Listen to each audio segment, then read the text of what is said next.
Bapak Ibu. Terima kasih Bapak Ibu telah hadir di acara webinar kita sore hari ini. Semoga doa terbaik buat Bapak Ibu semua. Semoga Bapak Ibu selalu dalam keadaan sehat walafiat dan juga selalu semangat. Perkenalkan, saya Diantina Rahmawati yang akan menjadi moderator pada webinar sore hari ini. Masih di bulan Agustus, Bapak Ibu, masih dalam suasana merayakan kemerdekaan Republik Indonesia. Dan kita harus berterima kasih sekali sama pahlawan bangsa ini karena berkat jasa-jasa beliau saat ini kita bisa hidup nyaman di era kemerdekaan ini ya. Dan ngomong-ngomong nih soal kemerdekaan, mungkin bisa sedikit merefleksi diri Bapak Ibu. Kita tanyakan kepada diri kita, apa sih yang udah kita perbuat? Apakah sih kontribusi kita nih kepada bangsa ini? Apa yang bisa kita perbuat buat bangsa ini? Dan lebih spesifik lagi mungkin bisa ditanyakan juga kepada diri kita, apa sih arti kemerdekaan buat kita semua? Dan terutama merdeka secara finansial, dan bagaimana cara untuk mencapai kemerdekaan finansial tersebut? Nah, pada sore hari ini kita akan membahas itu semua bersama Pak Fahrul dan juga Pak Hardo.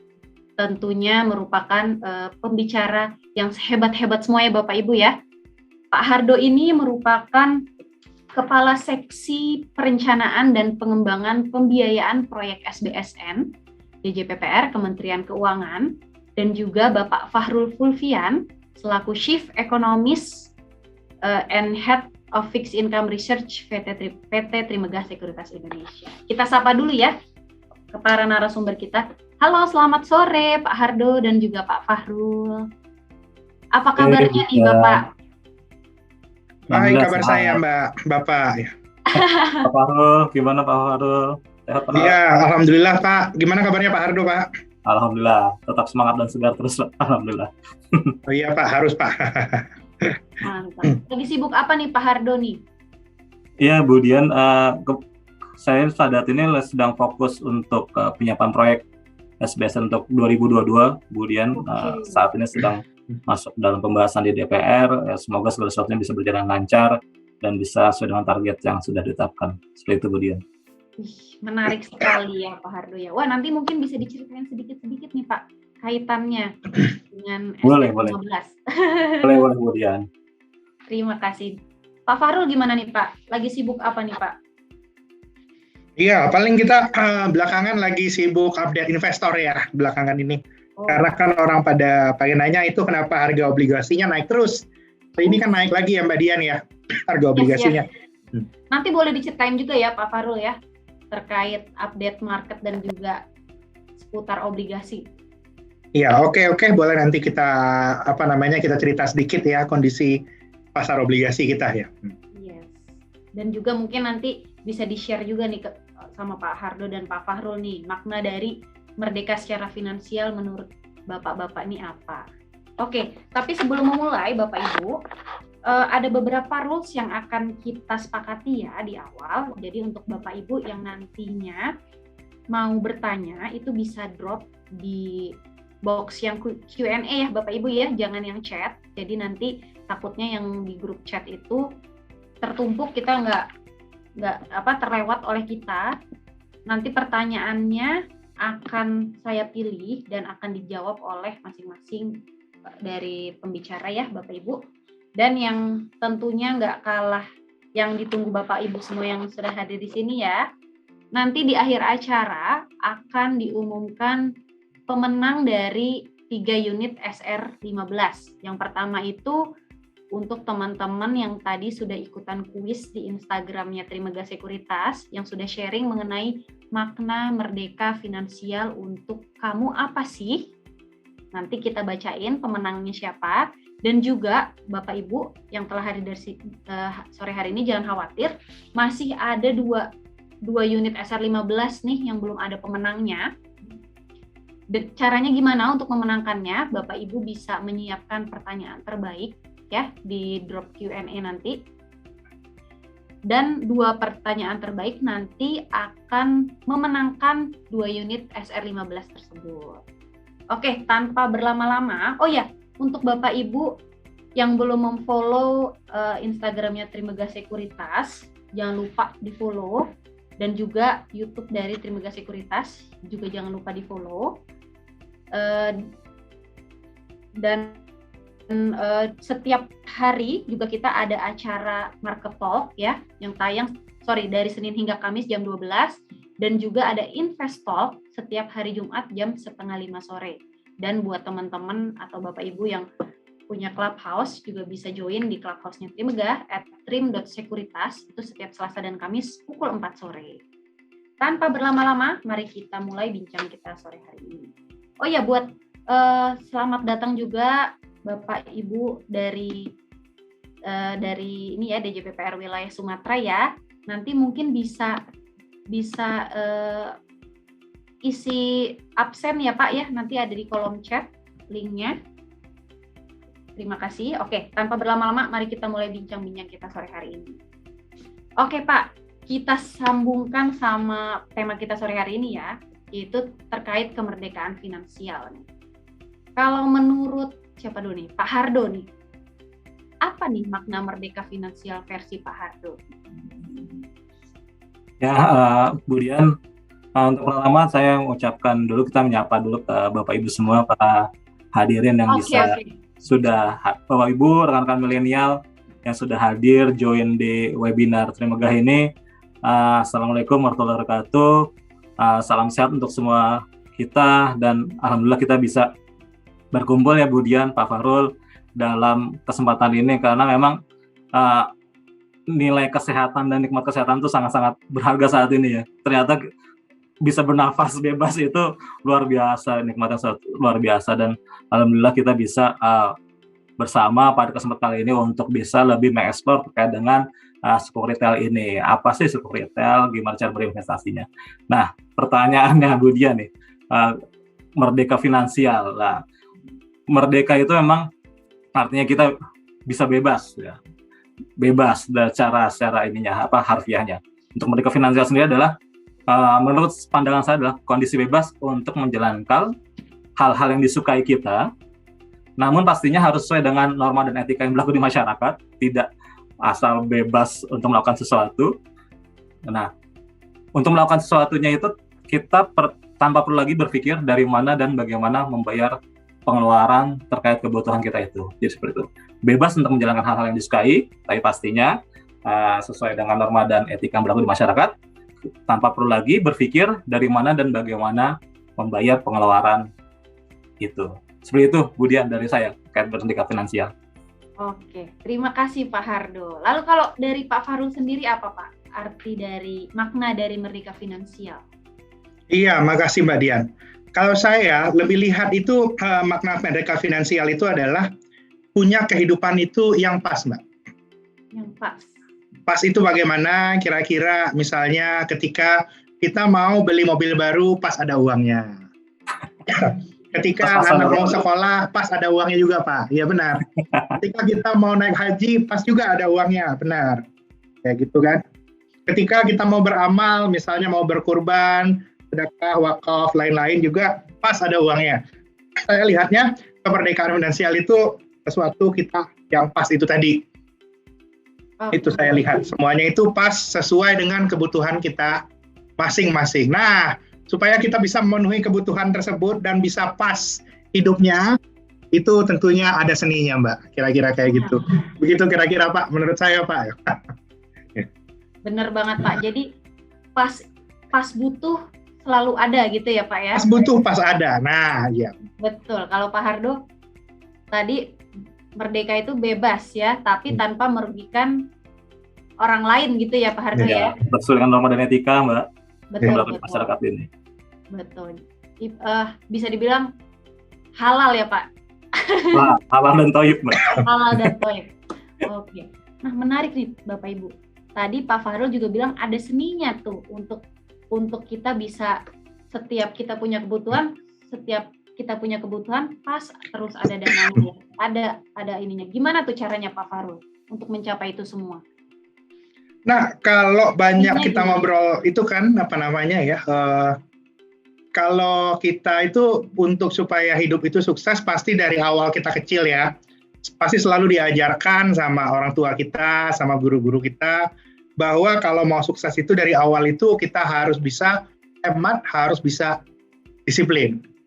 Jadi saya lihatnya untuk kita bisa hidup yang pas tadi itu, kita harus bisa punya perencanaan, kita harus jadi orang yang hemat, dan juga disiplin. Kalau kita bisa berbelanja sesuai dengan kebutuhan kita, memang apa yang butuh sama ingin beda loh. Orang kan selalu ngobrolin ya butuh sama ingin. Kalau kita bisa sesuaikan dengan kebutuhan kita, dengan takarannya diri kita, lalu kita bisa menyimpan, jadinya ketika ada kebutuhan-kebutuhan luar biasa yang pas tadi, insya Allah bisa terjadi, Mbak Dian. Jadi gara-gara kita menabung, kita sudah punya investasi, pas anak mau sekolah, biayanya kita ada. Lalu nanti pas juga misalnya ada kita harus bantu keluarga atau lain-lain, itu ada juga. Pas mau mobil baru atau rumah baru, ada juga. Itu kira-kira semuanya pas itu hanya bisa didapatkan lewat perencanaan yang baik, Mbak Dian. Dan sebaiknya itu kita lakukan sedari dini. Kalau misalnya kita makin muda memulainya, akan makin pas pula hidupnya. Oke, jadi lebih hal mendasarnya tadi kedisiplinan kita dulu ya Pak Farul ya, dalam mengatur perencanaan dan juga keuangan kita sendiri ya. Iya, dan benar. Pinter-pinter juga kita nih bisa bedain mana yang kita butuhkan, mana yang kita inginkan. Jadi ketika apa yang kita butuhkan itu harus perlu direalisasikan, itu ada gitu ya Pak ya? Iya, ada benar. Sebenarnya. Oke, setuju banget sama Pak Farul. Jadi bisa jadinya kalau saya lihatnya itu mungkin ada rekan-rekan atau Bapak Ibu di sini yang mungkin dalam beberapa tahun ini anaknya mau masuk SMA, mau kuliah, kan harus dipikirkan. Supaya bisa pas kayak tadi itu, kita harus rencanakan dari sekarang. Kalau memang sudah ada dananya, kita tabung, misalnya 3 tahun lagi anak kita mau kuliah, kita bisa masukkan dulu ke instrumen investasi tertentu kan. Yeah. Kita yang aman, yang terjamin, kalau bisa dijamin juga oleh negara dan imbal hasilnya baik. Dan juga instrumennya juga berasal dari asalnya yang baik dengan tujuan yang baik pula. Itulah bagaimana kita bisa mencapai sesuatu yang pas tadi, Mbak Dian. Ya kalau bisa bukan karena beruntung ya Pak ya?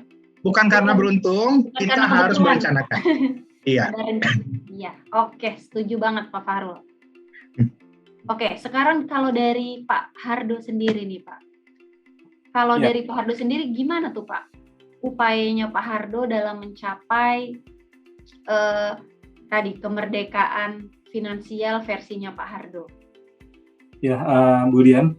Jadi memang segala sesuatunya hidup ini perlu perencanaan ya Bu Dian.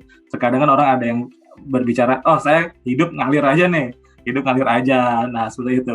Nah ternyata ketika kita sudah benar-benar masuk ke dalam suatu relung kehidupan, bahwa emang semuanya itu butuh perencanaan Bu Dian. Termasuk juga terkait dengan target-target kita, misalnya yang belum menikah, target nikah nih umur berapa, nah gitu. Pastinya kan dari situ nanti ada perencanaan-perencanaan yang perlu dilakukan. Nah bisa juga dengan perencanaan tersebut kalau terkait dengan keuangan, gimana caranya supaya bisa aset kita berkembang terus-menerus nih, tanpa kita harus ngoyo, tanpa kita harus selalu banting tulang setiap harinya berpikir. Nah perlu suatu investasi berarti di mana aset kita itu bisa berkembang sendiri gitu, tanpa harus kita berpikir setiap harinya do something yang sifatnya kerja keras. Nah terkait investasi ini Bu Dian, kita tapi juga harus perlu berpikir bahwa jangan sampai terjerumus nih dengan investasi-investasi yang sifatnya bodong. Nah apalagi dalam masa pandemik ini nih Bu Dian, ketika kita banyak masyarakat yang merasa desperate dengan pandemik ini, gimana tadinya mungkin bisnisnya bisa gemilang cemerlang, kemudian saat ini menjadi terbatasi ruang geraknya. Oleh karena itu maka perlu hati-hati terkait dengan tawaran investasi yang sifatnya itu menghasilkan suatu return yang sangat-sangat tinggi, sehingga agak mustahil untuk bisa dicapai. Dan ini kita harus berhati-hati terkait dengan investasi-investasi yang sifatnya bodong dan jangan sampai terjerumus, karena banyak sekali masyarakat yang teriming-iming dengan inflasi besar, mungkin sebulan masih dapat return-nya, misalnya 10% tiap bulan. Nah, itu kan luar biasa tuh 10% tiap bulan. Setahun bisa 120. Bulan pertama masih dapat return-nya, bulan kedua masih dapat return-nya, bulan ketiga masih, semakin percaya kan dengan inflasi bodong seperti ini. Ternyata pada bulan-bulan berikutnya entah kemana tuh duitnya, dan sekitar dihubungi orang yang kita berikan modal ternyata hilang. Gitu. Makanya dengan perencanaan investasi, kemudian tapi perlu diperhatikan instrumen investasi tersebut, jangan sampai investasi yang bodong. Seperti itu, Bu Dian. Oke, menarik sekali ya, Pak Hardo. Bisa disimpulkan nih, baik dari Pak Fahrul maupun juga Pak Hardo nih setuju bahwa untuk mencapai kemerdekaan finansial tadi itu butuh perencanaan, butuh target, dan juga butuh pengelolaan dana, salah satunya melalui investasi, benar ya Pak ya. Nah, dengan investasinya tersebut pun itu juga jangan sampai pemilihan instrumennya itu yang kita juga harus hati-hatilah ya dalam memilih instrumen investasinya tadi. Nah, Pak, saya rasa Bapak Ibu yang hadir di sini pun setuju ya untuk bisa mencapai merdeka finansial tadi. Tentunya Bapak Ibu di sini saya percaya juga sudah berinvestasi nih, pastinya sudah berinvestasi. Tapi mungkin masih clueless juga nih, investasi seperti apa sih sebenarnya yang cocok untuk mencapai merdeka finansial tadi, apalagi di masa-masa seperti ini gitu ya. Nah, Pak Fahrul, mungkin nih bisa juga nih diceritain kepada semua para audiens kita sore hari ini, sebenarnya tuh keadaan sekarang tuh seperti apa sih Pak? Jadi teman-teman tuh juga bisa dapat gambaran nih, memilih instrumen investasi sesuai dengan keadaan saat ini gitu Pak Fahrul. Oke, kalau kita ngomong soal keadaan saat ini, mungkin yang sama kita ketahui belakangan itu mulai ada tanda-tanda economic recovery ya. Data kemarin kuartal 2 pertumbuhan ekonomi itu 7%, tapi memang kondisi pertumbuhan ekonomi yang balik ini itu lagi nggak rata Bapak Ibu sekalian. Ada beberapa sektor atau beberapa sektor masyarakat, beberapa bagian masyarakat itu yang pertumbuhannya cepat. Di sisi lain juga ada yang kondisinya belum membaik juga di tengah pandemi ini. Lalu bagaimana dampaknya dengan dunia investasi? Yang kejadian saat ini itu adalah likuiditas di perbankan dan sistem keuangan itu sangat banyak sekali. Jadi apa artinya itu likuiditas sangat banyak? Itu artinya uang nganggur itu banyak sekali di sektor perbankan kita dan di sektor jasa keuangan. Mungkin termasuk di sini banyak dari kita juga itu yang mungkin belanjaannya jadi tertahan karena kondisi COVID-19 ini, sehingga ada yang kelebihan likuiditas. Oke, kan ekonominya lagi turun, banyak juga rekan-rekan kita itu yang kurang beruntung, yang kehilangan pekerjaannya di tengah pandemi dan belum bisa kembali. Nah, disinilah muncul nantinya itu peran dari pemerintah untuk bagaimana menyalurkan ekses likuiditas yang ada di pasar ini untuk menjadi stimulus ekonomi. Karena itu sampai tahun ini dan tahun depan dari Kementerian Keuangan sendiri masih mengindikasikan belanja negara itu masih akan besar dan fiskal defisit masih di atas 3% dari PDB untuk mensupport perekonomian nasional.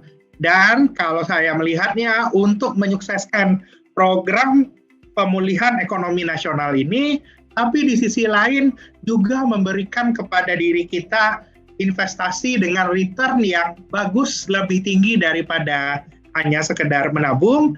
Itu solusinya adalah dengan membeli obligasi negara, Mbak Dian.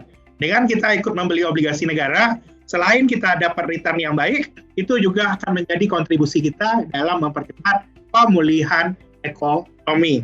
Itu juga kenapa ini terjadi, karena confidence belum kembali. Ini juga terkait dengan penyebaran virus COVID. Mudah-mudahan penyebaran virus COVID ini bisa selesai. Dan saya lihat, yaitu salah satu cara kita untuk membantu di kondisi seperti ini adalah ikut membeli surat berharga negara. Kira-kira seperti itu. Oke, Pak Fahrul. Tadi jadi sekarang kondisinya itu banyak likuiditas berlebih gitu ya Pak Fahrul ya? Iya benar, banyak likuiditas berlebih. Kalau kita ngobrol sama bank Bahkan kemarin-kemarin itu ada bank yang kita mau naruh duit ditolak, Pak. Kaget kan, Pak. Kita naruh duit biasanya pengen uang kan. Bank nih kaget, wah udah nggak terima lagi. Udah kebanyakan. Itu katanya. Karena semua orang pada nyimpan uang di bank di kondisi sekarang. Nah, memang sekarang itu usaha-usaha yang lagi dilakukan pemerintah, bagaimana tren yang orang rame-rame nyimpan uang di bank ini bisa membalik lagi. Karena kalau Bapak Ibu semuanya udah mulai belanja, ekonomi akan segera berputar. Tapi kalau memang pada kenyataannya masih takut-takut di kondisi seperti ini, ya takut itu manusiawi memang. Itu sebenarnya kita masih bisa tetap membantu dengan membeli surat berharga negara. Dengan kita beli surat berharga negara itu, imbal hasil kita pada kita itu lebih tinggi daripada deposito, tapi di sisi lain kita juga bisa membantu negara. Apalagi itu bisa yang seperti ini. Kita bantu negara akan patriotik yang mendapatkan keuntungan. Adanya hanya di surat berharga negara. Kira-kira seperti itu, Pak Dian, Pak Hardo ya. Paket lengkap ya. Paket lengkap, benar. Oke, nah ini langsung dibocorin nih sama Pak Fahrul nih, bahwa saat ini kita bisa keadaan terbaik yaitu dengan berinvestasi di obligasi negara atau SBN tadi ya. Nah, mumpung sudah ada Pak Hardo nih, Bapak Ibu semua, kita langsung aja nih nanya lebih detail apa sih sebenarnya nih SBN kita ini. Kan sekarang pun lagi masa penawarannya sukuk retail nih. Sukuk retail SR15 nih Bapak Ibu dari tanggal 20 Agustus sampai 15 September. Nah, ini kita langsung tanya-tanya aja nih ke Pak Hardo nih sebenarnya tentang SR15 ini. Pak Hardo, untuk SR15 ini, sebelum memulai nih Pak Hardo, kan ya, silakan, Bu Dian. Tentunya nih Bapak Ibu di sini itu udah sebenarnya sih kalau saya rasa udah kenal semua lah ya sama SBN retail ya Pak ya. Cuma di sini di SBN retail itu ada yang seri obligasi, ada yang seri sukuk tuh ya Pak ya. Ya. Sebenarnya tuh ada perbedaan nggak sih Pak antara yang obligasi sama sukuk tuh bedanya apa? Mungkin ada di sini yang belum paham nih Pak. Ya, benar Bu Dian.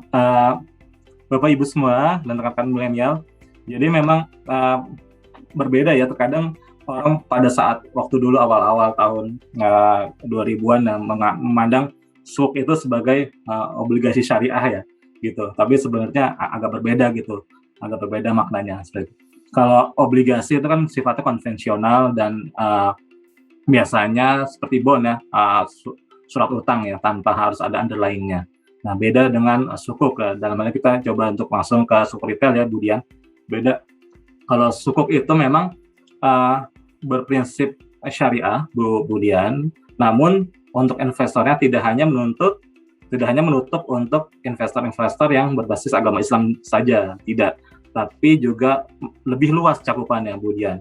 Bisa ya investor Muslim berbasis agama Islam, bisa juga investor non-Muslim seperti itu. Jadi memang dibuka dengan cakupan yang lebih luas, dengan ada akad syariahnya, Bu Dian, untuk sukuk sendiri, sukuk negara atau sukuk retail.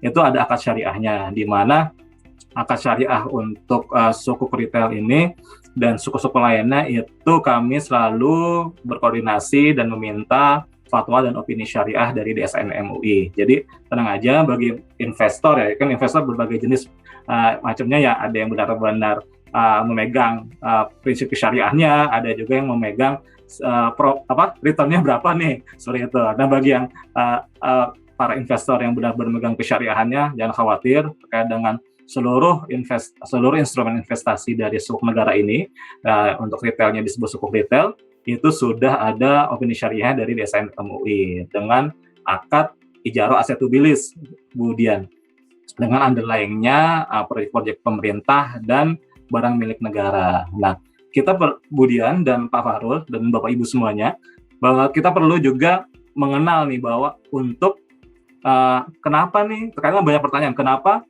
kok imbalannya tuh bersifat fix seperti itu. Nah, bukannya syariah itu bagi hasil saja gitu, bagi hasil saja.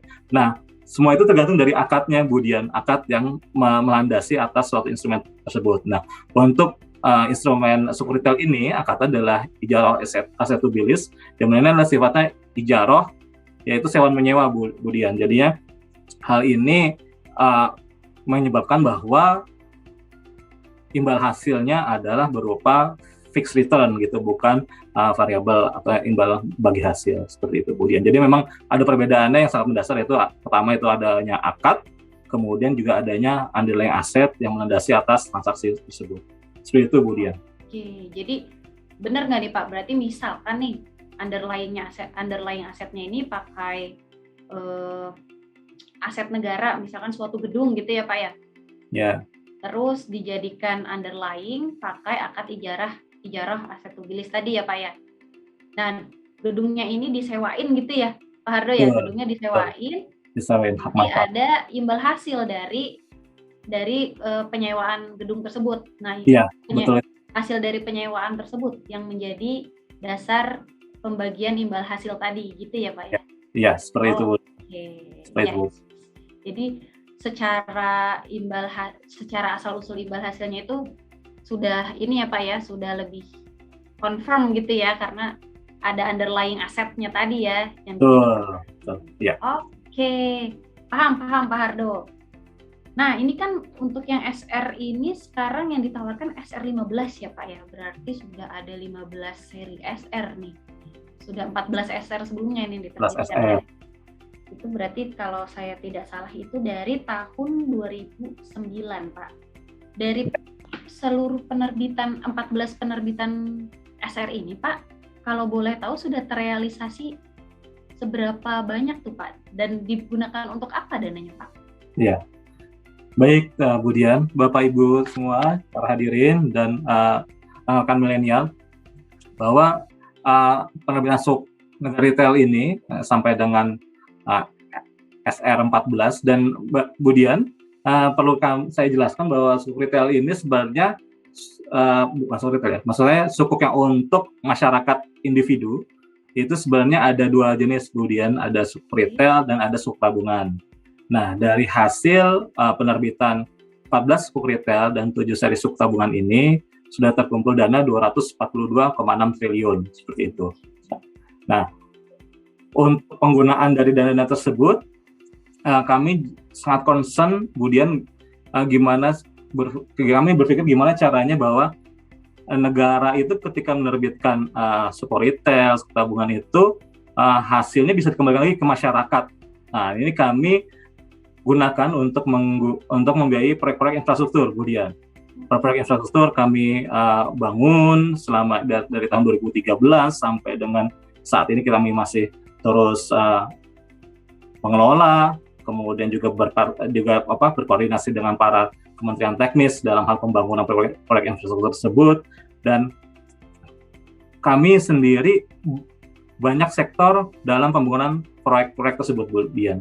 Ada sektor pendidikan. Nah, ini kami sangat concern, Bu Dian dan Bapak Ibu semua, terkait dengan suatu investasi masa depan bagi bangsa ini adalah gimana menciptakan generasinya menjadi generasi terpelajar, generasi yang punya dedikasi, integritas. Nah, itu kita bangun sektor pendidikan, Bu Dian, terkait dengan ini. Nah, di sini bisa kita lihat di slide, ada sektor pendidikan, yaitu pembangunan dan pengembangan gedung perkuliahan di 86 perguruan tinggi, Bu Dian. Nah, ini kami sangat concern terkait dengan menciptakan suatu investasi masa depan bagi generasi, yaitu gimana kita menciptakan suatu proyek-proyek infrastruktur di bidang pendidikan dengan sarana dan prasarananya itu yang mumpuni gitu, sehingga kita para mahasiswa juga nyaman untuk melaksanakan kuliah gitu. Nah, kemudian selain sektor pendidikan, Bu Dian, kami juga membangun sektor jalanan, Bu Dian, jalan dan jembatan, Bu Dian. Nah, ini sangat penting ya, Bu Dian, terkait dengan sektor jalan dan jembatan ini, gimana kami juga berpikir bahwa bagaimana caranya negara hadir dalam daerah-daerah yang terpencil dan terluar, Bu Dian, di perbatasan seperti itu.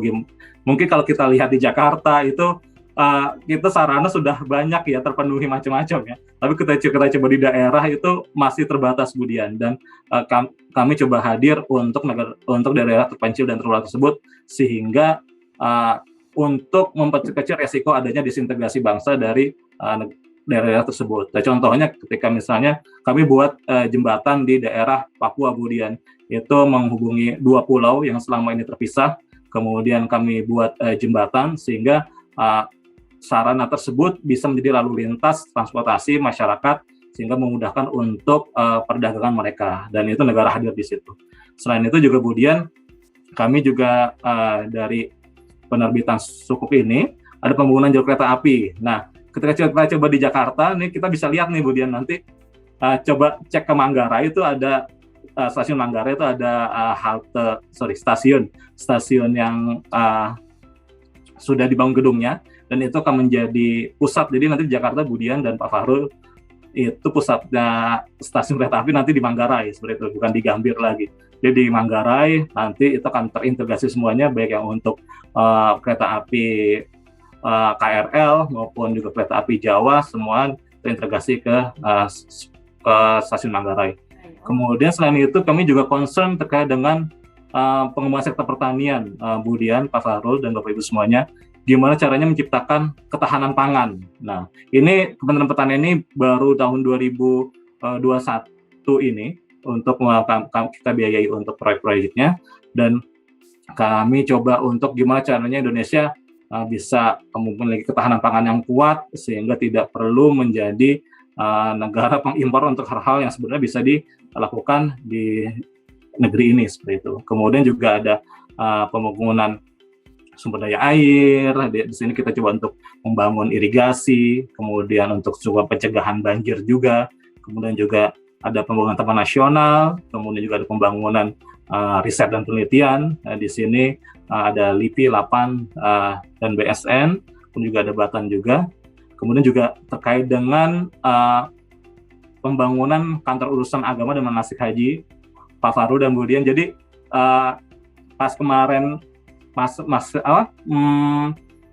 masa bulan Juni Juli itu kan badai COVID Delta tuh semakin deras ya, benar deras. Kemudian mungkin bisa di googling gitu gimana sebenarnya asrama haji juga menjadi berperan di situ. Asrama haji yang dibiayai mayoritas dari SBSN ini berperan untuk sebagai tempat untuk ruang isolasi bagi mereka yang terpapar COVID. Nah, ini sebenarnya kehadiran juga Sukuk dalam penanggulangan COVID-19, itu. Dan juga ada pertahanan keamanan. Di sini kita coba untuk membuat nyaman bagi para anggota TNI dengan rumah dinas yang kami sediakan.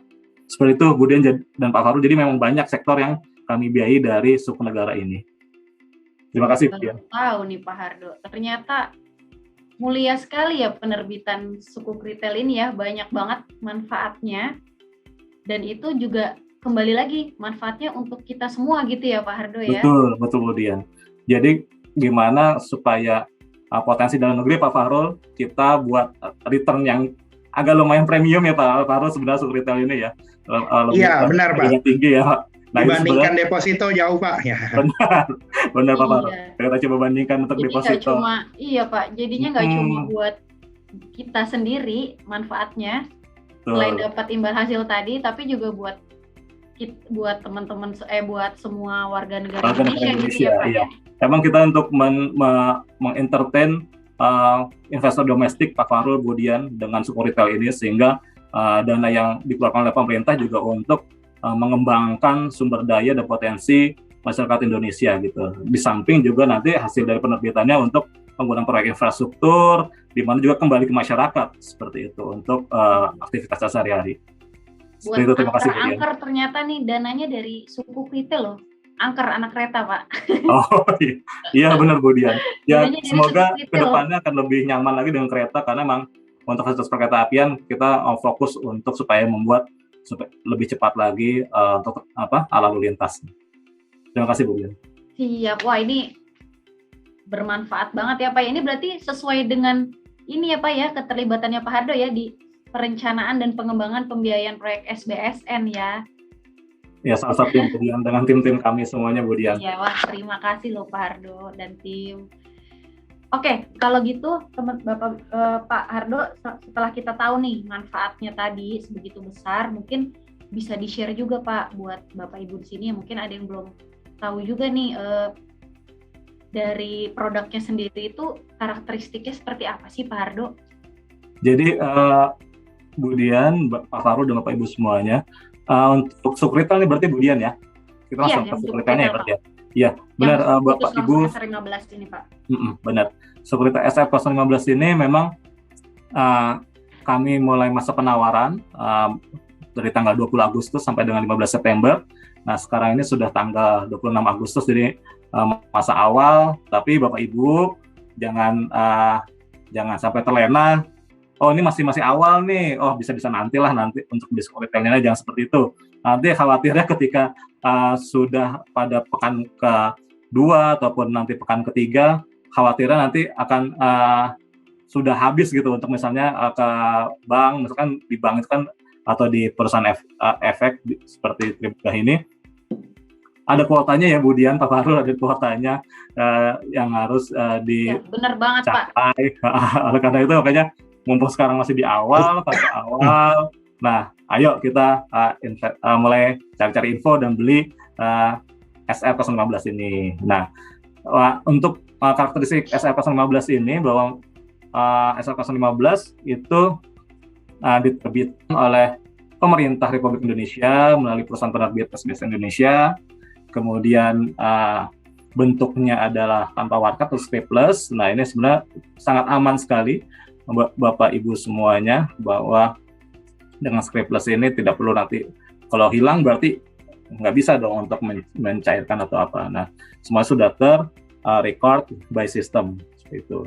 Kemudian jatuh tempo pada tanggal 10 September 2024.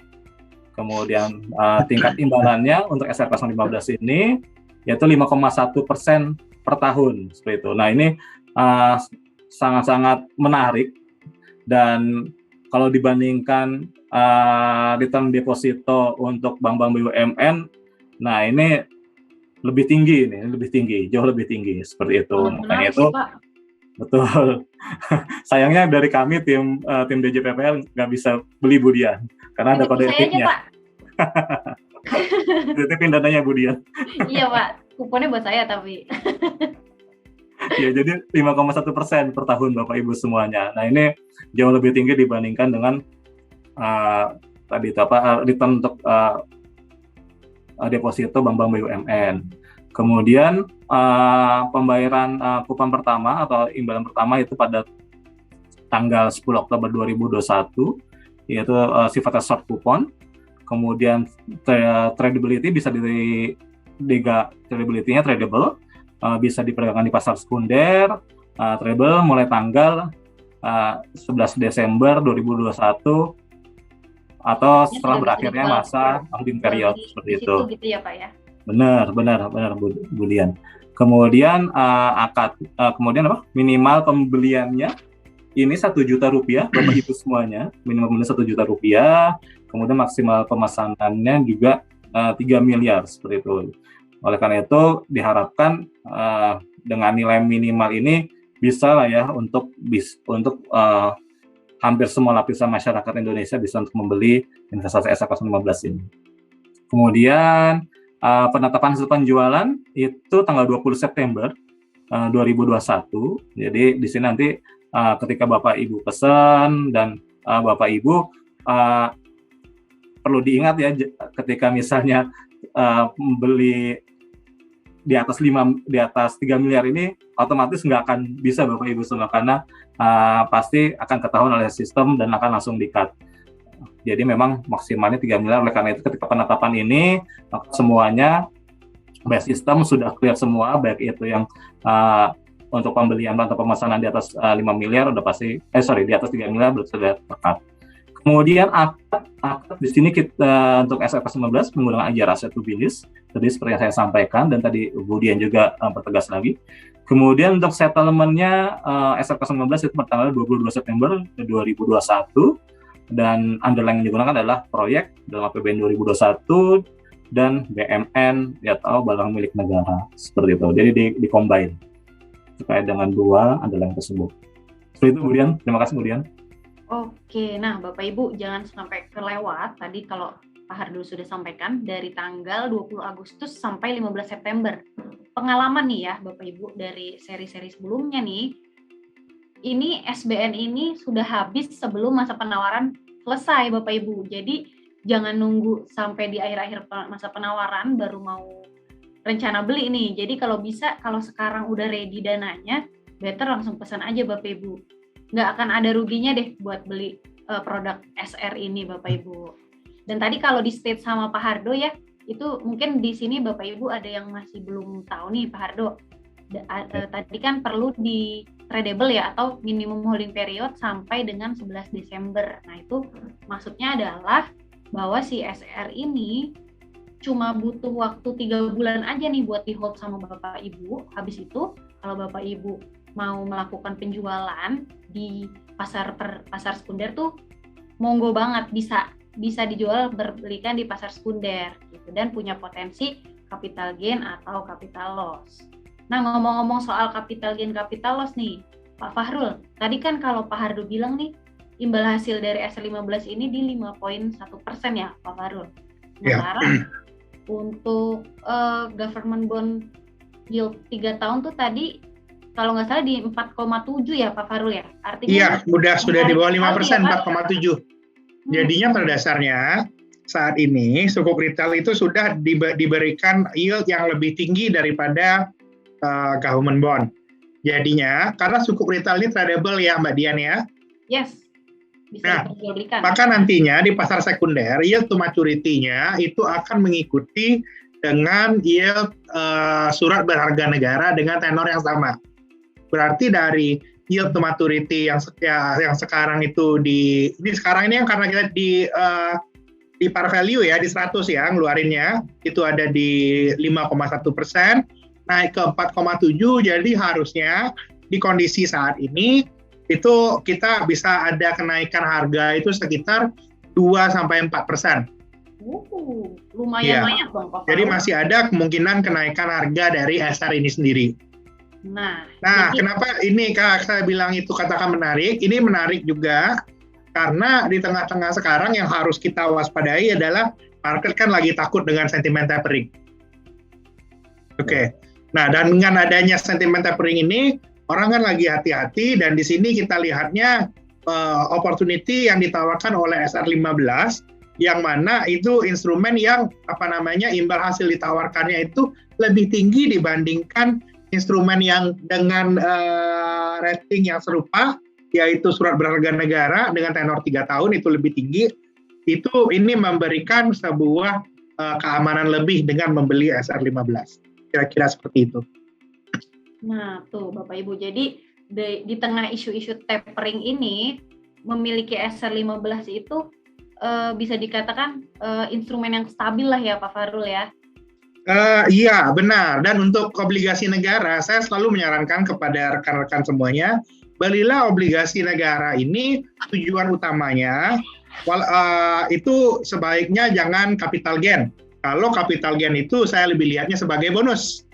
Hal yang harus kita prioritaskan dari investasi surat berharga negara adalah untuk mematchingkan kebutuhan masa depan kita dengan instrumen yang tenornya cocok.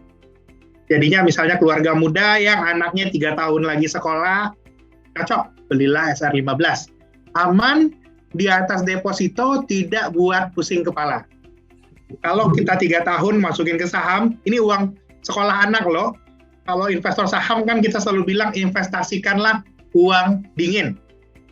Nah, kalau uangnya peruntukannya sudah jelas untuk anak sekolah, itu statusnya sebaiknya jangan masuk saham lagi. Itu uang yang sudah jelas peruntukannya, sudah bukan uang dingin lagi.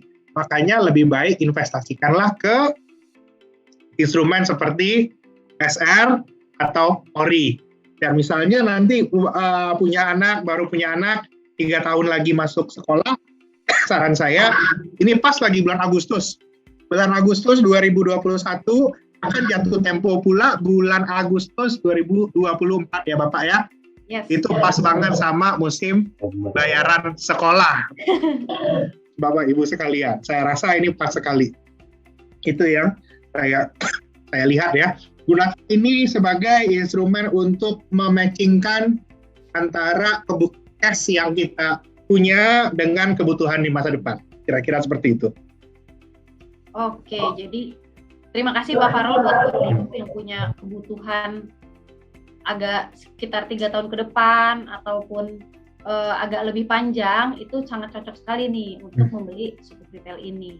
Nah, tadi kan udah banyak dikasih tahu juga nih sama Pak Farul ya, lebih ke tentang returnnya yang menarik, terus dari segi risiko juga rendah, terus juga tadi ya sangat aman. Nah, tapi kalau dari sisi namanya investasi nih Pak Hardo, kan beriringan lah ya sama yang namanya risiko gitu ya Pak. Dari SR sendiri ini Pak, sebenarnya apakah ada risikonya nggak sih Pak? Kemudian pasti ketika kita berinvestasi ada keuntungan dan ada risikonya kemudian ya. Tapi gimana caranya kita bisa berpikir memitigasi seluruh risiko yang mungkin timbul gitu dalam instrumen investasi yang sudah kita eksekusi.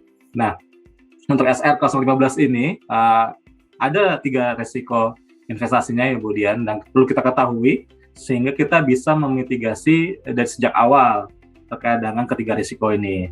Sebenarnya juga risiko yang pertama ini yaitu risiko gagal bayar atau default risk. Nah, sebenarnya untuk risiko ini kemudian dan Pak Farul, Bapak Ibu semua, rekan-rekan milenial, bahwa hampir tidak akan mungkin terjadi ya, hampir tidak akan mungkin terjadi kemudian ya, karena instrumen sukuk retail ini itu dikeluarkan oleh negara dan kemudian dijamin pembayaran imbalannya setiap bulan. Jadi Bapak Ibu semua untuk pembayaran imbalan sukuk retail ini setiap bulan ya, pembayaran setiap bulan ini dijamin oleh dua undang-undang, yaitu pertama Undang-Undang Surat Berharga Syariah Negara Undang-Undang 19 tahun 2008 dan juga Undang-Undang APBN seperti itu.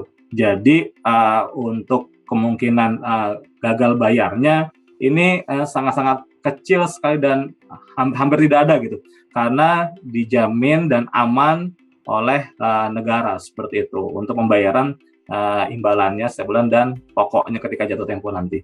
Nah, itu pertama adalah risiko gagal bayar atau default risk. Insya Allah ini nggak ada, makanya walaupun kemungkinan besar tidak terjadi, tapi untuk mengetahui resiko, nah kita tetap cantumkan di sini kemudian.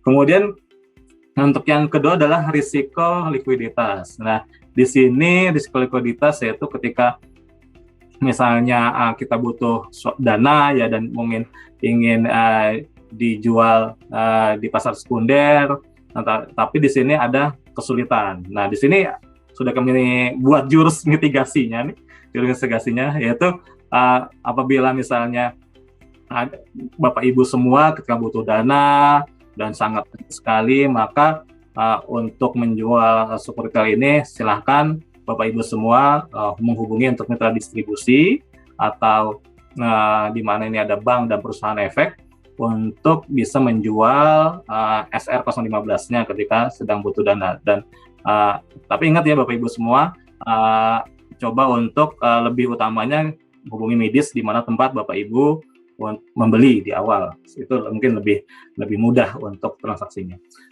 Kemudian untuk risiko ketiga itu risiko pasar atau market risk.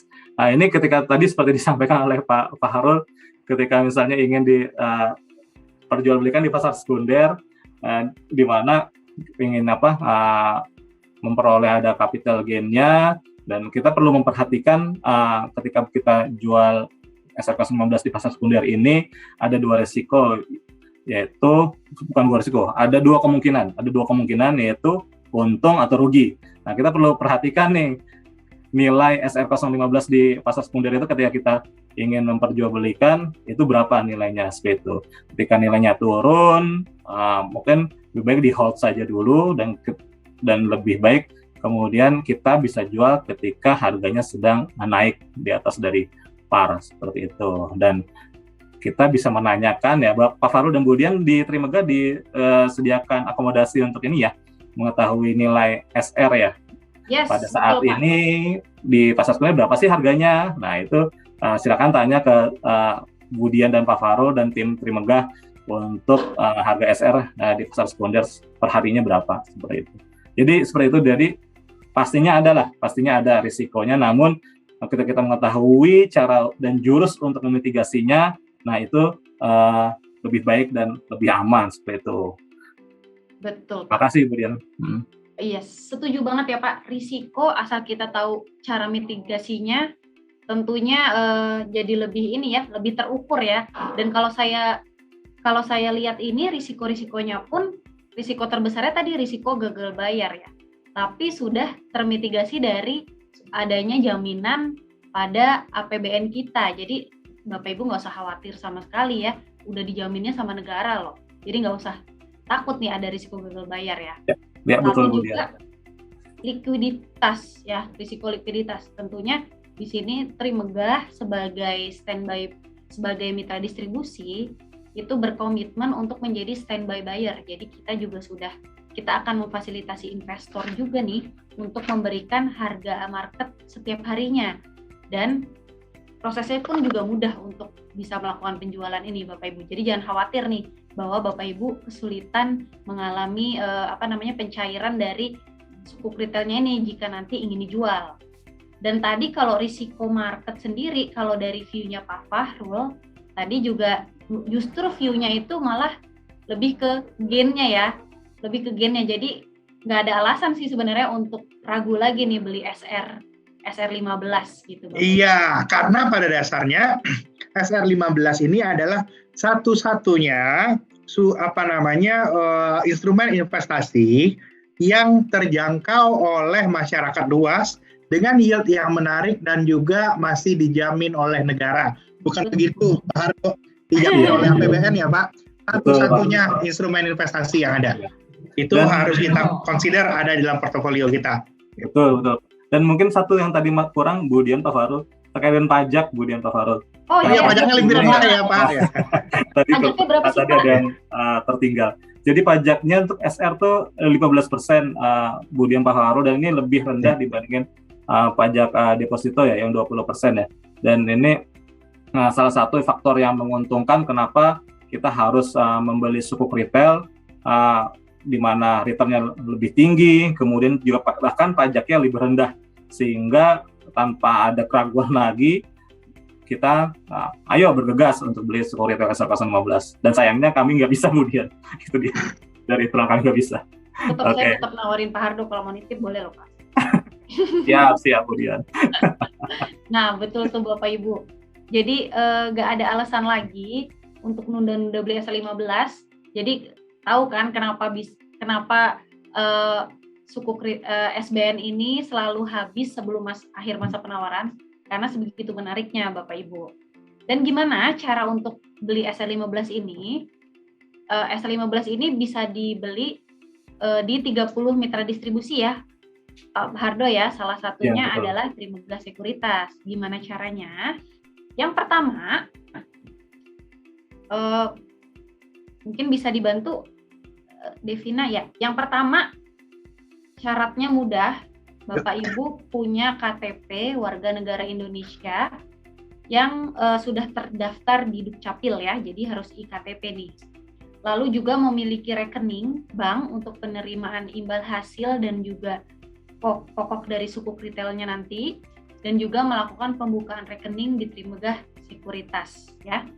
Dengan membuka rekening di Trimegah Sekuritas, nanti Bapak Ibu akan memiliki SID dan juga sub-rekening efek. Nah, caranya gimana untuk pembukaan rekening tadi?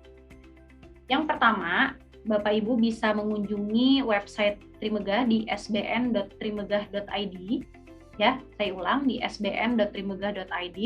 Di situ nanti ada menu untuk pendaftaran, dan itu juga dalam waktu maksimal 1 hari kerja Bapak Ibu itu sudah terbentuk SID dan SRE-nya, dan paperless, jadi semua udah serba online. Setelah melakukan pendaftaran tadi, Bapak Ibu bisa langsung login saja, nanti bisa langsung pesan di Trimegah. Nah, keuntungannya apa sih melakukan pemesanan di Trimegah? Yang pertama, ada program cashback.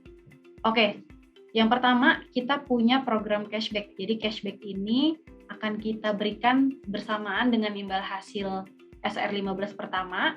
itu yang berhak mendapatkan cashback ini adalah pembelian dengan minimal 100 juta rupiah.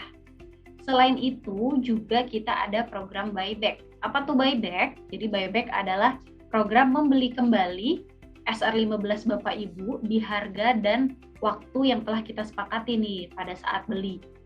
Nah, dengan mengikuti program buyback, Bapak Ibu sudah pasti mendapatkan potensi capital gain tadi. Karena akan Trimegah beli lebih tinggi dibandingkan dengan harga beli Bapak Ibu. Selain itu juga bebas dari biaya custody. Jadi benar-benar yang Bapak Ibu alokasikan buat investasi itu pure seluruhnya untuk investasi. Dan juga mudah ya Bapak Ibu, sudah berbasis online semua nih. Berbasis online semua, jadi nggak ada alasan Bapak Ibu bisa sambil mager-mageran di sofa aja udah bisa investasi sekarang. Oke, Bapak Ibu ditunggu ya di sbn.trimegah.id. Nah, ini udah banyak banget pertanyaan nih, Pak Hardo dan Pak Fahrul. Mungkin kita mulai ke sesi Q&A aja kali ya. Iya, Bu Dian, silakan Bu Dian. 67 ya Bu Dian itu Q&A-nya. Kenapa, Pak? Udah 67 pertanyaan, itu pertanyaan sampai 67. Bisa sampai subuh kita Bu Dian, Pak Fahrul. Iya, ramai banget Pak. Ini pemirsanya. Sampai subuh nih kalau kita bahas semuanya ya. Iya nih Pak, banyak banget yang tertarik nih. Ya. Oke, coba ya saya pilih Pak. Silakan Bu Dian. Oke, ini pertanyaan pertama dari Bapak William Giovanni. Thank you Pak William sudah bertanya ya. Berapakah idealnya komposisi obligasi terhadap total investasi untuk dapat mencapai kemerdekaan finansial? Lalu apakah ada promo menarik untuk pemesanan sukuk retail melalui Trimegah? Tadi sudah saya jawab ya untuk yang promonya. Nah, ini untuk komposisi obligasi mungkin bisa dijawab oleh Pak Fahrul. Komposisi obligasi dalam portofolio ya Mbak? Iya Pak, biar mencapai kemerdekaan finansial nih katanya Pak. Nah untuk mencapai kemerdekaan finansial, biar pas tadi ya, kita harus paskan juga sama siklus kehidupan kita, Bapak Ibu sekalian. Kalau misalnya kita masih muda atau pasangan muda yang baru menikah, porsi obligasi itu cukup sebesar berapa banyak kebutuhan kita yang sudah terterka 3 tahun lagi, seperti contohnya kebutuhan anak sekolah, DP rumah baru, hal seperti itu. Seiring dengan berjalannya usia, Bapak Ibu, makin kita dekat dengan usia pensiun kita, mungkin yang umurnya udah 40 atas ya, sudah mulai mempersiapkan pensiun, mulailah pelan-pelan meningkatkan porsi obligasi di dalam portofolio. Mungkin kalau masih muda, saya suggest itu obligasi itu hanya 25-30% saja dari portofolio. Semakin tuanya kita, kalau Bapak Ibu sudah di atas umurnya 40 dan mulai bersiap untuk mempersiapkan dana pensiun, porsi obligasinya dinaikkan. Jadinya mungkin kalau sudah dekat-dekat pensiun, mungkin sudah 80% atau 90% isinya obligasi, Bapak Ibu sekalian. Jadi kita sesuaikan dengan kebutuhan kita masing-masing supaya financial freedom-nya tercapai. Jangan sampai kita tua udah mau pensiun, Bapak Ibu, sahamnya masih nyangkut, pusing kan?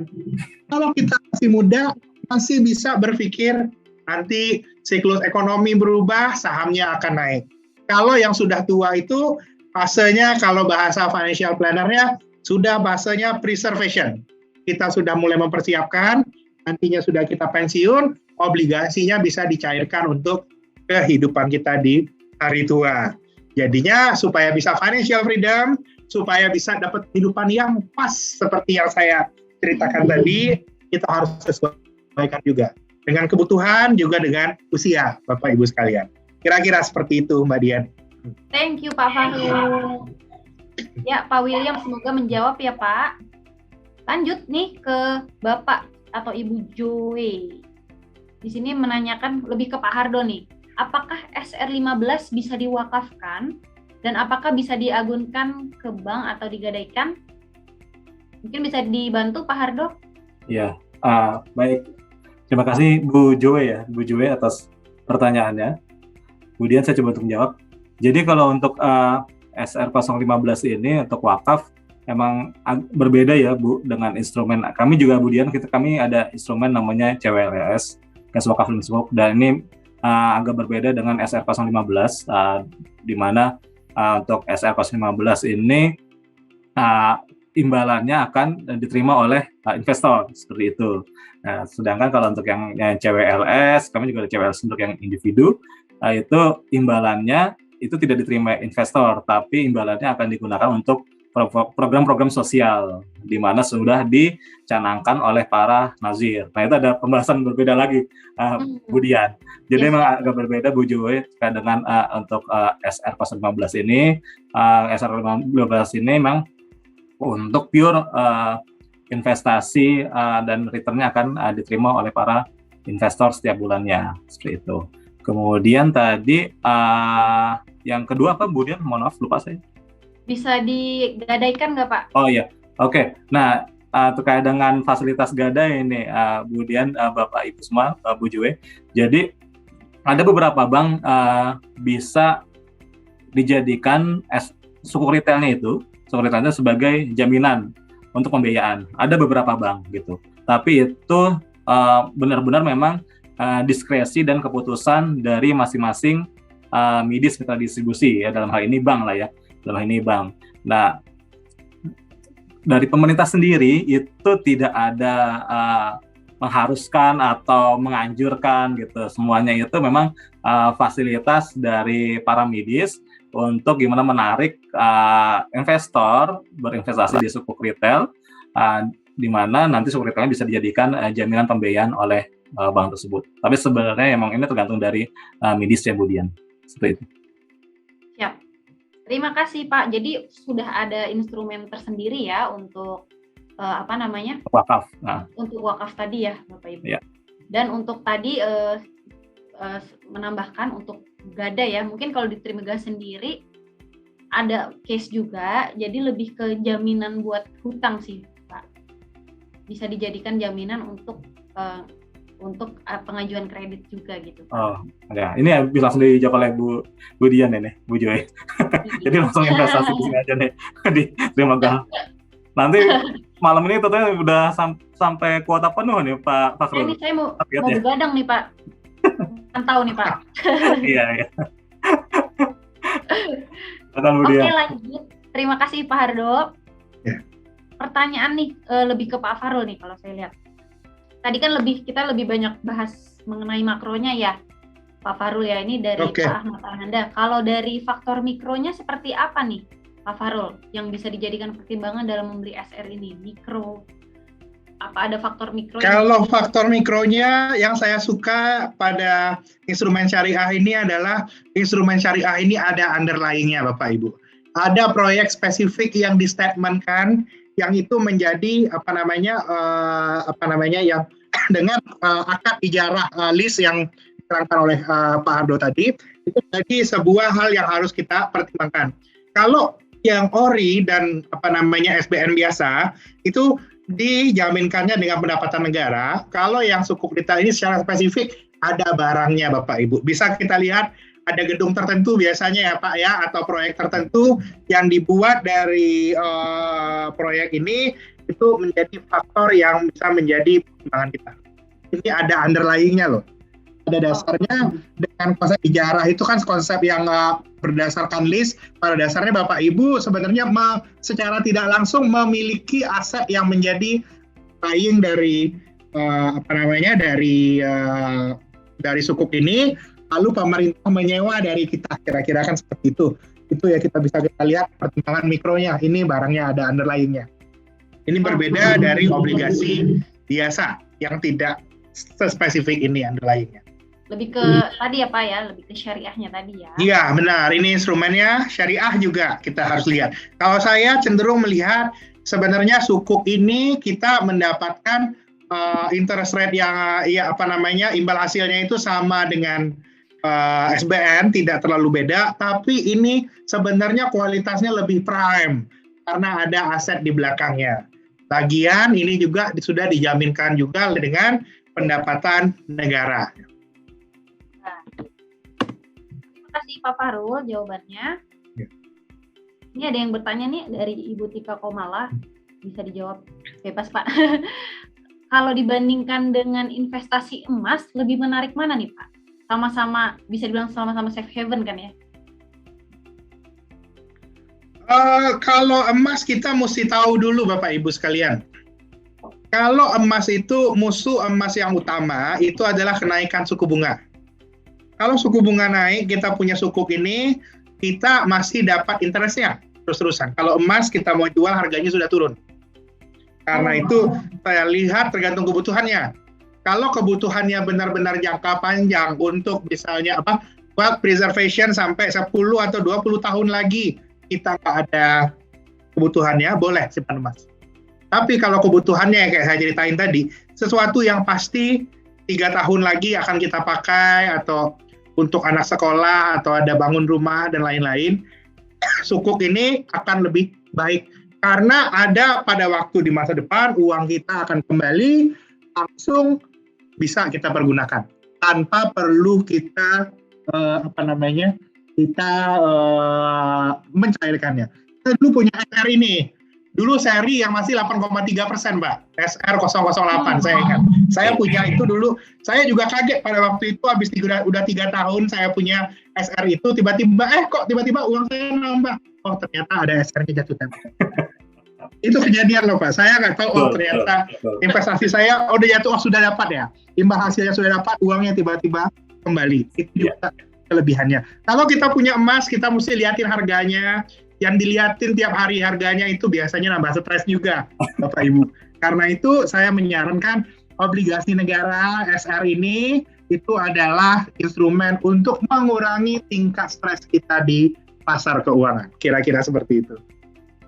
Oke, terima kasih Pak Fahrul. Semoga menjawab ya, Bu. Ya. Dan ini masih membandingkan lagi nih, Pak, sekalian. Kan SR15 ini tadi lumayan, menarik ya untuk returnnya. Nah, kalau dibandingkan dengan fixed rate nih Pak Fahrul, dengan tenor yang sama-sama 3 tahun, gimana nih Pak,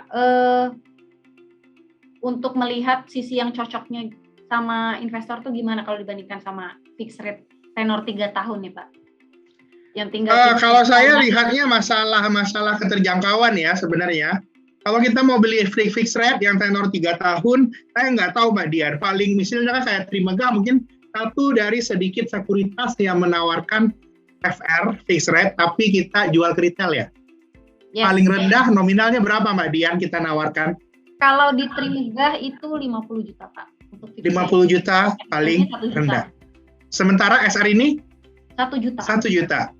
SR ini 1 juta. Saran saya, ambil yang memang beneran dari DJPPR-nya, memberikan fasilitas bisa ambil dari marketnya langsung di bunganya paling rendah.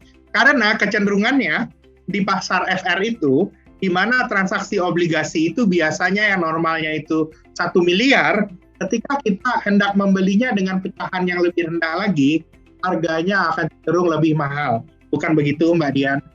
Iya, Pak. Nah, karena itu mumpung lagi ada tawaran yang lebih murah, yang lebih kompetitif seperti SR ini, ambil kesempatan itu untuk jadi kesempatan kita untuk masuk. Saya hanya rekomendasi masuk ke FR kalau dana rekan-rekan yang mau diinvestasikan sudah di atas 5 miliar. Saya kira seperti itu. Oke, terima kasih Pak Fahrul. Nah, ini ada pertanyaan lebih ke Pak Hardo nih, agak panjang nih Pak Hardo. Dari Ibu Anisha Shiva, dan menurut saya menarik juga nih.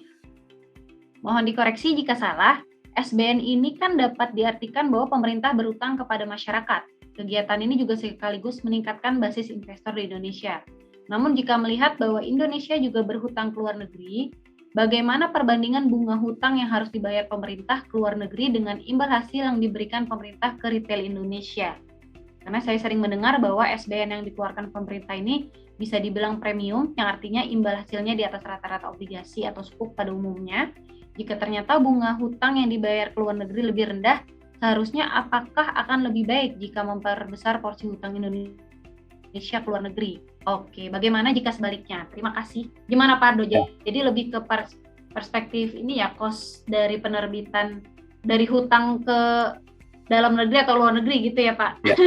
Ya Bu Dian. Ya, dengan Bu siapa tadi, mohon maaf? Bu Anisha Shiva. Baik, Bu Anisha Shiva, terima kasih Bu atas pertanyaannya. Jadi Bapak Ibu semua dan rekan-rekan milenial, bahwa kami dalam menerbitkan suku negara ini, baik itu ada yang untuk tujuannya WNI di domestik, kemudian juga ada yang untuk di domestik kami juga ada institusi ya Bu Dian, kemudian juga kami juga ada penerbitan di pasar perdana internasional melalui dolar, untuk sukuk masih dolar dulu, kemudian semua itu sudah ada strateginya Bu Dian, kami sudah buat strategi pengelolaan utangnya seperti itu, dan ini semua sudah dikalkulasi oleh tim dari DJPPR, porsinya untuk luar negeri berapa, porsinya untuk dalam negeri berapa, porsinya untuk retail berapa, porsinya untuk institusi berapa. Nah semuanya itu sudah ada di strategi untuk pengelolaan utangnya seperti itu. Dan kami dari Development Bank Syariah yang dimana menerbitkan suku retail ini sangat memperhatikan hal itu seperti itu. Jadi memang benar untuk rate di dalam negeri, makanya tadi saya sampaikan bahwa suku retail ini sebenarnya untuk mengentertain potensi sumber daya untuk domestik, di mana ketika pemerintah mengeluarkan biaya atau cost terkait dengan SR ini, baik itu imbalan, kemudian pokoknya itu semua sebenarnya untuk gimana mengoptimalkan sumber daya dan potensi investasi untuk warga negara sendiri gitu, untuk Indonesia sendiri seperti itu, di mana hal ini untuk bisa memotivasi para masyarakat sudah mulai gemar untuk investasi, di mana bisa menaikkan tingkat kehidupannya, baik itu sifatnya ekonomi, kemudian pendapatannya, nah tadi untuk mencapai merdeka secara finansial. Nah itu makanya dari kami sendiri memberikan return yang lumayan tinggi nih untuk domestik. Nah, untuk luar negeri sendiri memang returnnya jauh lebih rendah ya untuk internasional, dan kami sangat menjaga hal itu sehingga seluruh target-target yang menjadi strategi dalam pengelolaan utang ini bisa tercapai dan semuanya bisa terpenuhi secara akuntabel dan tetap prudent, tetap hati-hati. Seperti itu Bu Dian. Terima kasih. Baik, terima kasih. Iya, mungkin saya mau menambahkan sedikit ya. Yes, kalau untuk hutang dalam luar negeri, memang itu kalau kayak hutang dolar itu awal Januari kemarin itu ya Pak ya, kita ada international bond US dollar Indonesia (Indon) itu di 2,35%, memang lebih rendah daripada rupiah. Tapi secara mixing pendanaan itu tentunya harus kita mixing ya Mbak ya. Tidak bisa kita mengeluarkan seluruh obligasi tersebut di dalam US dollar gitu.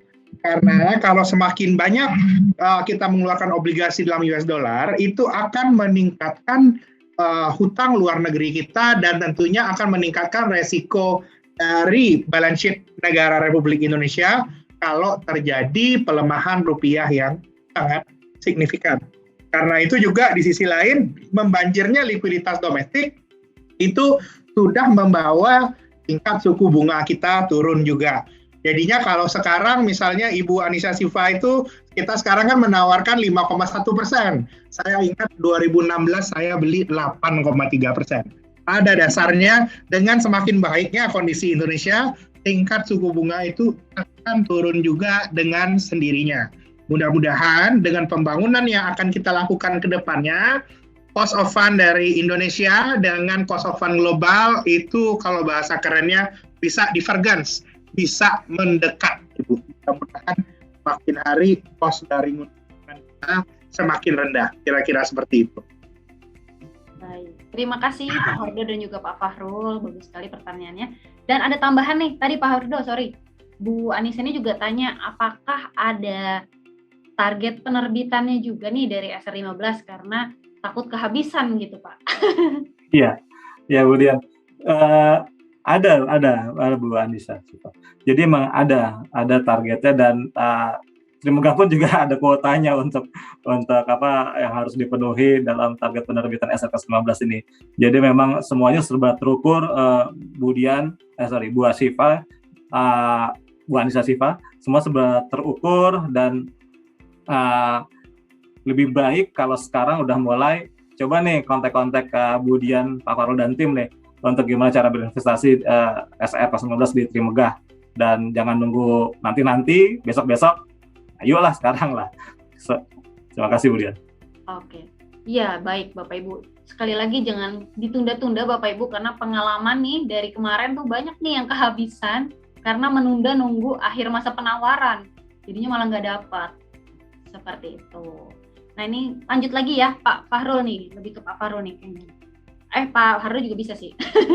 Mengapa dengan makin tingginya rate obligasi pemerintah yang baru mulai diluncurkan justru makin lama makin memiliki kupon rate yang lebih rendah? Jadi makin ke sini kupon yang diterbitkan tuh SBN retail yang diterbitkan tuh kuponnya kenapa makin rendah gitu Pak? Mungkin jawaban teknisnya karena tingkat suku bunga acuan Bank Indonesia makin hari makin turun. Itu alasan teknisnya. Kalau alasan kondisi ekonominya atau fundamental, karena makin hari tingkat tabungan orang Indonesia itu makin banyak. Likuiditas itu kalau bahasa ekonomnya itu makin ample. Nah, dengan semakin tingginya tabungan orang Indonesia ini, berarti tingkat prospek dari bunga ini sendiri pun makin kecil dan ketersediaan dana untuk pembangunan itu juga makin besar, Ibu Dian. Dan saya lihat memang untuk Bapak Ibu sekalian yang memang senang berinvestasi di deposito ataupun obligasi negara, saya melihat tren ke depannya walaupun selalu ada riak-riak di tren suku bunga ya, kadang naik, kadang turun, dalam jangka panjangnya tingkat suku bunga di Republik Indonesia ini masih akan turun. Jangan kaget kalau saya bersama Pak Hardo datang lagi 2 tahun lagi ya menyapa Bapak Ibu sekalian, kita menawarkan lagi SR 18 atau 20 17 atau 18, ternyata tawarkan bunganya sudah tinggal 4%. Kaget nanti kalau seperti itu terjadi. Karena itu saran saya kalau yang memang suka yield hunting mencari imbal hasil, mumpung masih tinggi, belilah sekarang. Kira-kira seperti itu. Kalau kita lihat inflasi kan makin hari makin rendah Bapak Ibu sekalian.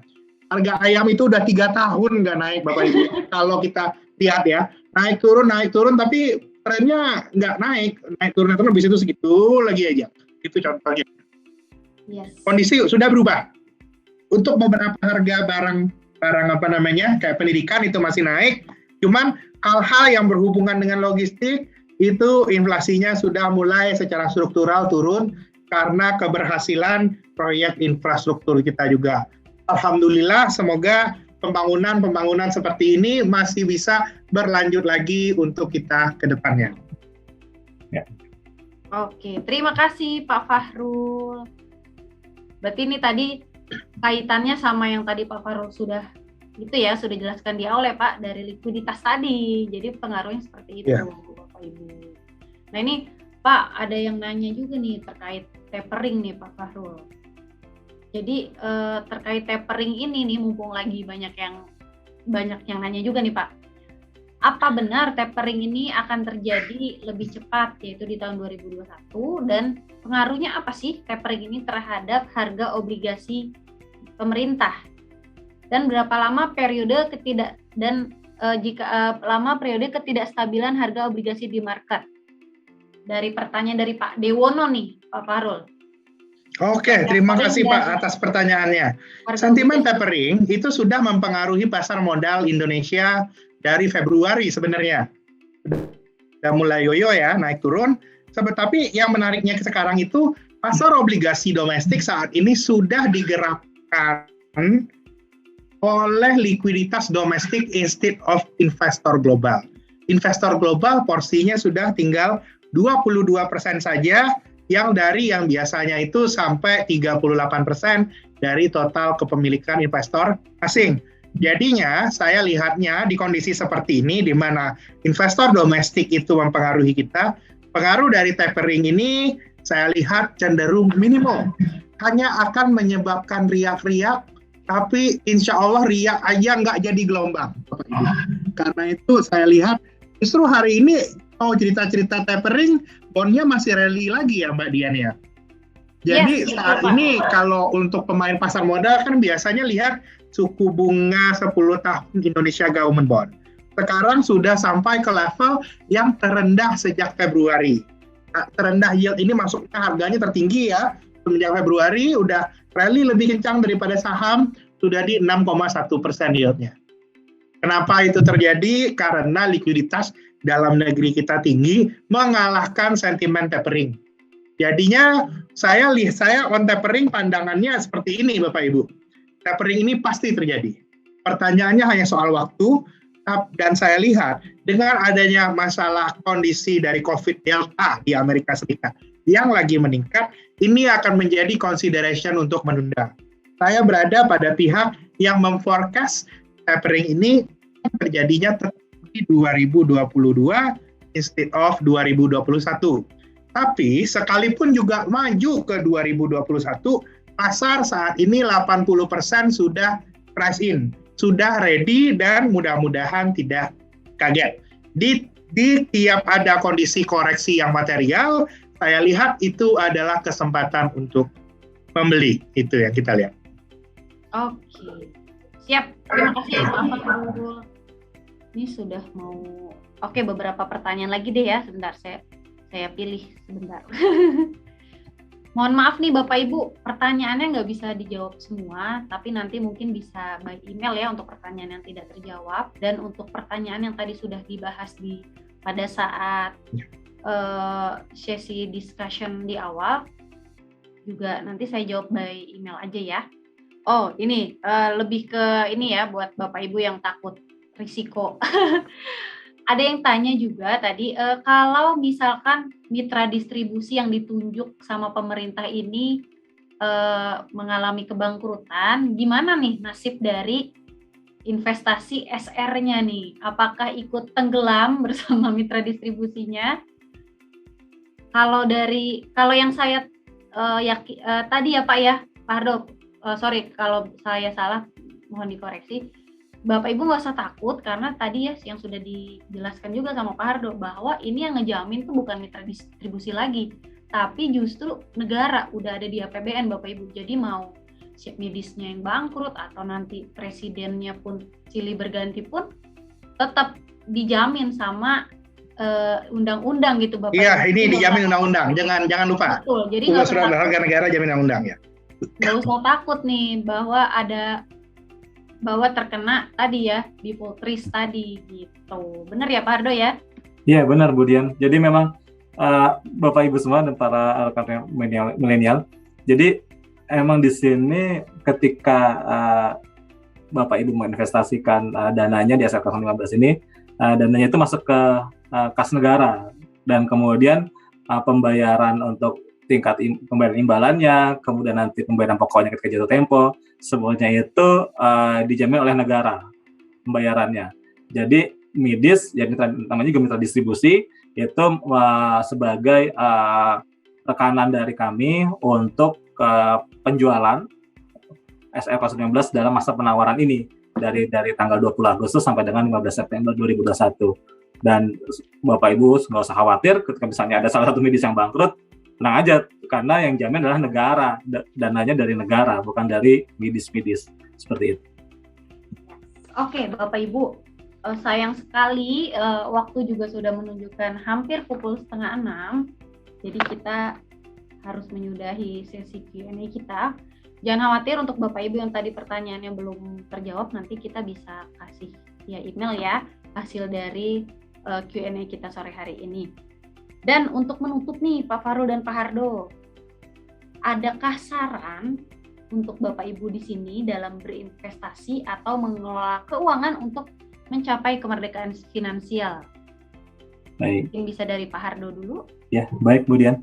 Jadi memang Bapak Ibu semua, untuk terkait hal ini,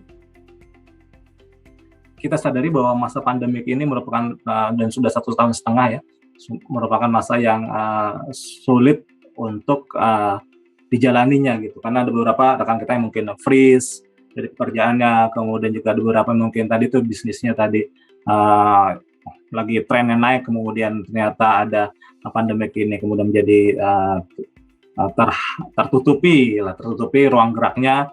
Nah, kita harus melihat pandemik ini dengan sisi positifnya, gitu. Karena tanpa kita melihat sisi positif, maka pasti akan adanya penyesalan, perenungan, gelisah, dan semuanya itu akhirnya tidak menguntungkan bagi kita. Maka kita perlu harus melihat sisi positifnya, dan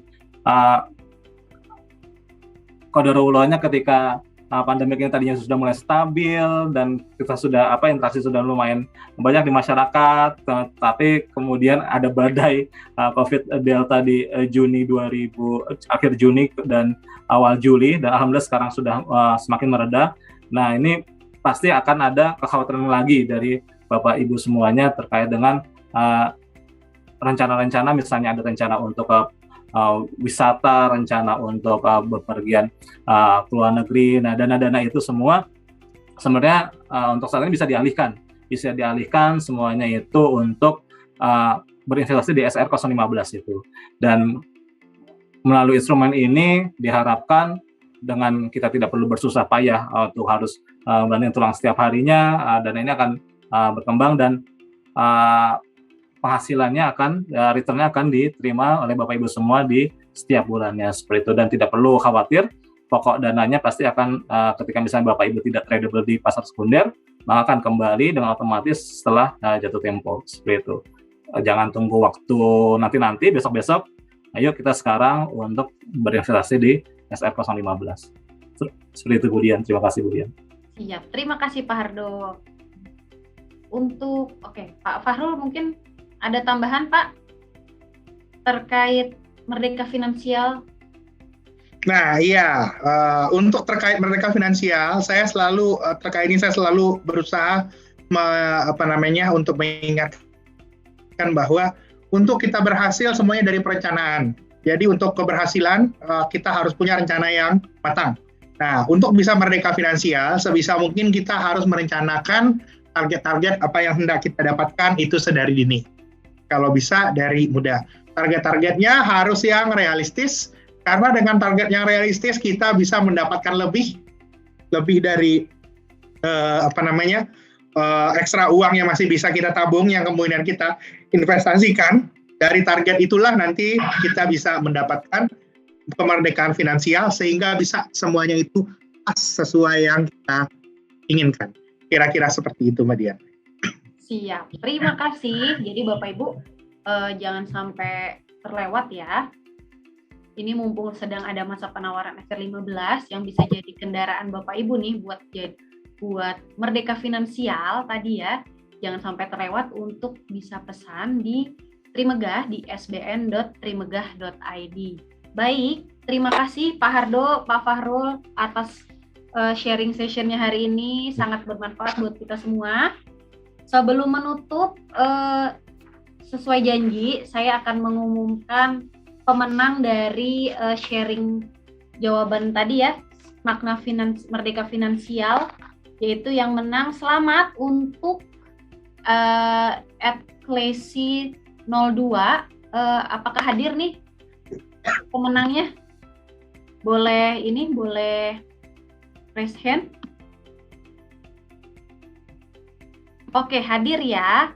Nanti untuk pemenangnya selamat Bu, nanti bisa email ke Trimegah ya untuk untuk diproses lebih lanjut.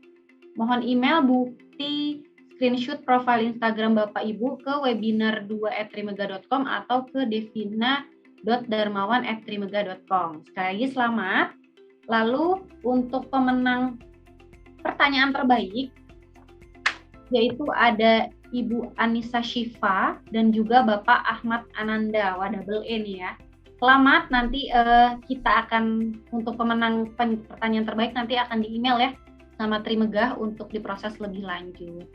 Baik Bapak Ibu, terima kasih juga kami ucapkan telah berpartisipasi ya dalam webinar sore hari ini. Semoga banyak mendatangkan manfaat untuk kita semua.